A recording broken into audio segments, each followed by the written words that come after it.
Le Paraguay s'est imposé par la marque de 1-0 contre l'Allemagne pour ses 16e de finale de la Coupe du Monde 2026. Comme vous l'entendiez au début de la vidéo, le match vient de se terminer à l'instant. On vient de vivre les premiers tirs au but de cette Coupe du Monde. Et quel tir au but rempli de tout!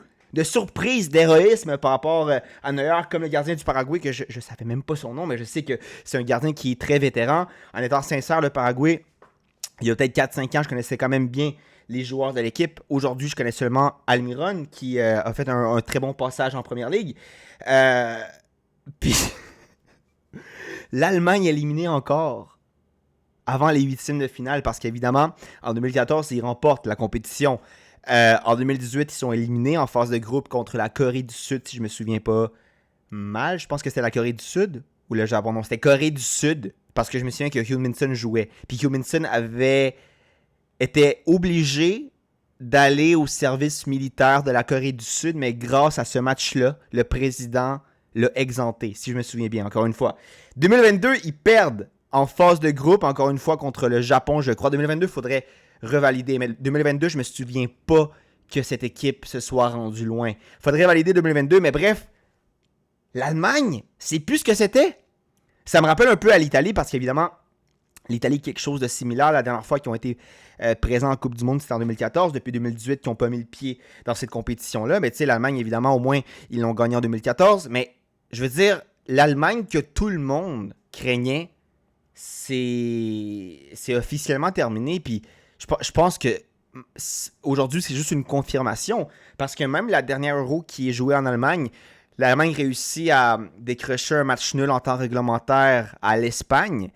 Mais je veux dire, l'Espagne était assez confortablement une meilleure équipe. L'Allemagne ne l'avait pas eu facile en phase de groupe. Si je me souviens bien, il y avait eu de la misère contre la Suisse. En tout cas, encore une fois, c'est très... Le match vient de se terminer. Je suis encore sous les émotions, pardon. Mais il n'y a aucun joueur référence qui me fait me lever de ma chaise du côté de cette Allemagne. En fait, il y a des belles individualités, encore une fois, Kimmich, dans les meilleurs milieux centrales ou def latéral du monde. Havertz, qui sincèrement est titulaire à Arsenal, réussit à marquer un but en finale de Ligue des Champions. On a déjà remporté une Ligue des Champions en gagnant avec Chelsea, en marquant aussi contre City en 2020. Tu sais, c'est des noms que, ok, tu les connais, mais c'est pas non plus des joueurs incroyables. Ou Wirtz, même chose. Wirtz, on disait que ça allait être la signature de la Première Ligue. On a vu ce qu'il a fait la saison dernière. Musiala, je sens que au moins de ce que je me souviens d'avoir vu de lui, il donnait des meilleures performances avant sa blessure, au moins dans ses premières saisons avec le Bayern, parce que depuis, en fait, aujourd'hui, il m'a pas particulièrement fait rêver. C'est un bon joueur, mais sans plus. Puis, bref, on a les joueurs qu'avant, c'était des joueurs élites dans les meilleures équipes du monde, comme Goretzka, comme Sané. Encore une fois, peut-être que j'en oublie, mais vite comme ça, il n'y a aucun joueur, puis Neuer aussi fait partie de cette liste de vétérans qui avant faisait partie des meilleurs joueurs du monde. Pour moi, Neuer, le meilleur gardien de l'histoire. Puis je pense que c'est débattable, mais au moins dans un top 3 des meilleurs gardiens de l'histoire. Ben aujourd'hui, même chose, je veux dire, au moins à la Coupe du Monde 2014, moi je dirais que ça a été le meilleur joueur de l'Allemagne. Je ne veux pas dire qu'aujourd'hui il a fait des erreurs ou quoi que ce soit, mais il n'y a plus le même impact face aux joueurs de l'autre équipe qui, à chaque fois qu'il y avait Neuer sur le partant, tu te disais, ouf, ça va être difficile. Tu sais, non, je crois que cette Allemagne est certainement en forme inférieure à ce qu'elle était. Puis depuis 2016, qui, je me souviens, était la dernière époque où l'Allemagne faisait peur. Je me souviens que la France les avait battus avec un au début de Griezmann. Ben, c'est plus la même sélection, sincèrement. Pour les tirs au but, incroyable. Comme je vous dis, dès que l'Allemagne rate son deuxième penalty, moi je me dis, c'est fini. Sanabria, d'ailleurs, que c'est un joueur qui a été formé au FC Barcelone, si je me souviens bien, rate le tir. Après ça, l'Allemagne réussit à sauver l'honneur. Après ça, Neuer apparaît pour une seule et première fois dans ses tirs au but. Puis après ça, finalement, le joueur vétéran du Paraguay, son nom m'échappe, mais laissez-moi le dire exactement, réussit à qualifier son pays à pouvoir avancer. En fait, je pense que le Paraguay, en 2010, ont réussi quand même à avancer quand même loin. Mais c'est le résultat le plus historique du Paraguay. Puis encore une fois, les gens qui regardent pas, tu sais, moi je suis originaire du Pérou, j'ai vu beaucoup de fois ce Paraguay-là jouer. Puis le Paraguay, c'est ça qu'ils ont. C'est pas nécessairement une équipe qui va briller en termes d'individualité, mais surtout va briller avec ce désir, avec cette résilience. Puis aujourd'hui, je pense que c'est ça qu'ils ont démontré. Sans dire que le Paraguay n'a pas eu beaucoup d'occasions, ben, l'Allemagne a quand même dominé sur ces occasions-là. Aussi, un jeu assez stérile de l'Allemagne. Il n'y a aucun schéma tactique clair, précis, moi, qui m'a fait me lever de ma chaise du côté de l'Allemagne. Pour confirmer le joueur, c'est Balbuena, à ne pas confondre avec Valbuena.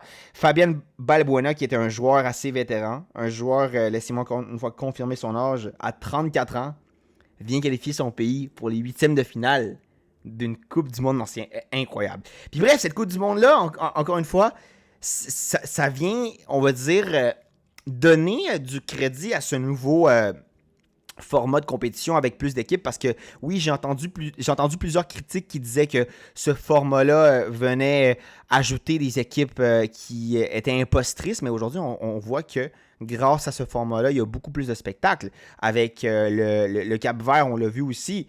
Avec Curaçao, c'était Curaçao. En tout cas, bref, il y a beaucoup d'équipes qui ont surpris dans ces phases de poule aussi. Puis maintenant, tantôt, le Japon a donné du fil à retordre au Brésil.